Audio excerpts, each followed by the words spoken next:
گا۔ میرے عزیز دوستوں اور بزرگوں، بھارت کی پارلیمنٹ میں کون ہے جو غریب اور مظلوموں کی ایک آواز کو اٹھا سکے؟ کون ہے جس نے یو اے پی اے کے اس کالے قانون کے خلاف نہ صرف اپنی آواز اٹھائی بلکہ اس کالے قانون کو آئین کے دلائل دے کر رائٹ ٹو ایکوالٹی کے نام پر اس کی دھجیاں اڑا دی گئیں؟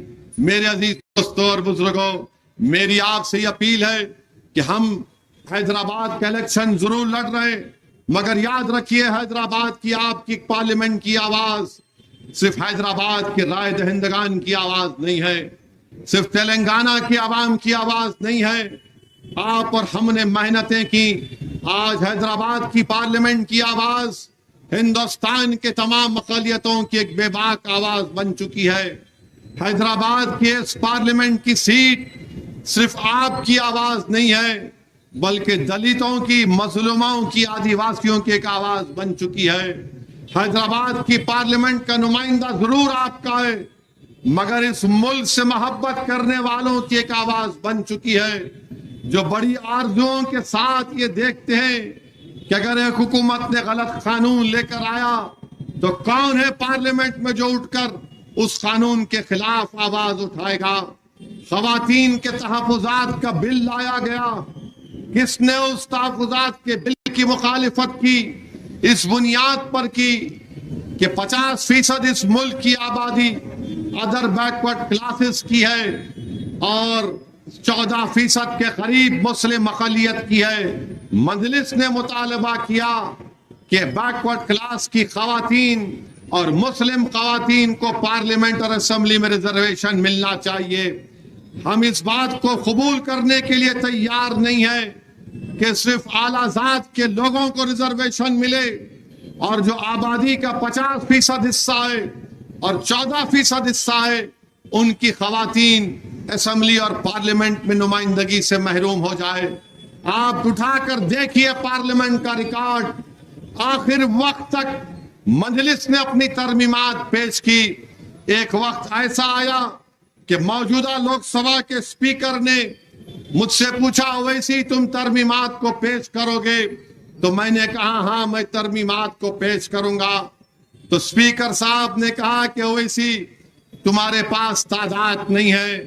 تو میں نے کہا سر میں تعداد کو دیکھ کر ترمیمات کو موو نہیں کر رہا ہوں، میں سچائی کو سامنے رکھ کر اپنی ترمیمات کو پیش کر رہا ہوں۔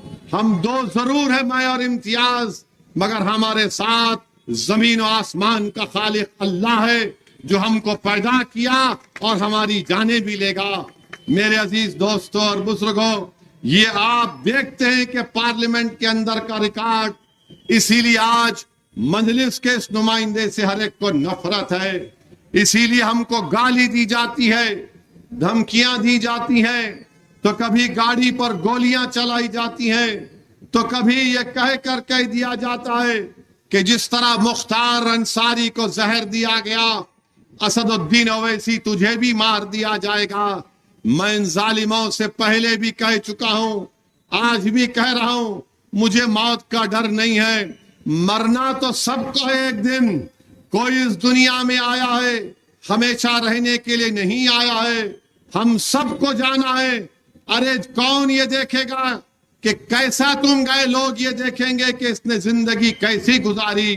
ہمارے سامنے کون کس کس کی مثالیں ہیں، ہمارے سامنے ان صحابہ کرام کی شہادت ہے، ہمارے سامنے بدر اور حنین کے واقعات ہیں، ہمارے سامنے فاتح خیبر کی قربانی ہے، ہمارے سامنے کربلا کے شہیدوں کی واقعات ہیں۔ میرے عزیز دوستوں اور بزرگوں، جب ہمارے سامنے ایسے بڑے بڑے واقعات جو ہم کو پکار پکار کر کہہ رہے ہیں کہ کربلا کے ریگزاروں سے بھی آواز آ رہی ہے اور اس کوفہ کی مسجد سے بھی آواز آ رہی ہے کہ خبردار اسد الدین اویسی، موت سے نہیں ڈرنا، باطل سے پنجہ آزمائی کرتے رہنا۔ موت سے ڈرنے والے وہ لوگ ہیں جو شیطان سے سمجھوتا کر لیتے ہیں، موت سے ڈرنے والے لوگ ہیں جو ابن ملجم کے جانشین ہیں، موت سے سمجھوتا کرنے والے وہ لوگ ہیں جو یزید کو ماننے والے ہیں۔ ہم حسینیت کا پرچم ہمیشہ اٹھاتے رہے اور ہمیشہ اٹھاتے رہیں گے۔ جو لوگ عصبیت کے نام پر ہمارے اتحاد کو نفاق میں تبدیل کرنا چاہتے ہیں، سن لو ظالموں، تم آؤ اپنی قسمت کو آزما لو، مگر میں تم کو بتا رہا ہوں تمہاری ضمانت ضبط کرا کے رہے گی حیدرآباد کی عوام، تمہاری ضمانتیں ضبط ہوں گی، اور انشاءاللہ تعالی میں جو حیدرآباد کے آج کے اس ماحول کو دیکھ رہا ہوں، میں یقیناً بڑی ذمہ داری کے ساتھ کہہ سکتا ہوں کہ حیدرآباد کی عوام نے طے کر لیا کہ حیدرآباد میں پتنگ اور تلنگانہ میں بی جے پی ختم، یہ ہونے والا ہے انشاءاللہ تعالی۔ ایک ایک ووٹ انشاءاللہ تعالی حیدرآباد میں پتنگ کو ملے گا۔ ارے تیر چلانے والوں، تم تیر چلا لو، کچھ بھی چلا لو، اب یہاں کا ہندو، دلت اور آدیواسی تمہارے ان باتوں میں آنے والا نہیں ہے۔ وہ دیکھ چکا ہے کہ کون ان کے لیے کام کرتا ہے۔ ہاں، تمہارے اشاروں پر کچھ پتلیاں آئیں گی، تمہارے دولت پر ہمارے اتحاد کو کمزور کرنے کے لیے لوگ آئیں گے، مگر یہ جو ماحول حیدرآباد کی پارلیمنٹ کا سیٹ کا ہے، اب وہ ان تمام باتوں کو قبول نہیں کرے گا۔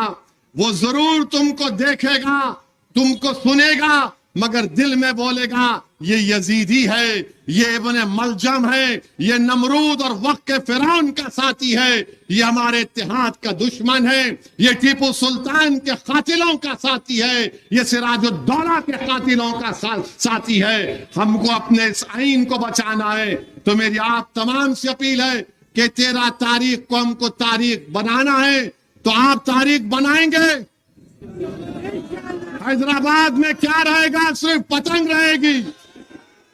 حیدرآباد میں صرف کیا رہے گا؟ پتنگ رہے گی، اور تلنگانہ سے بی جے پی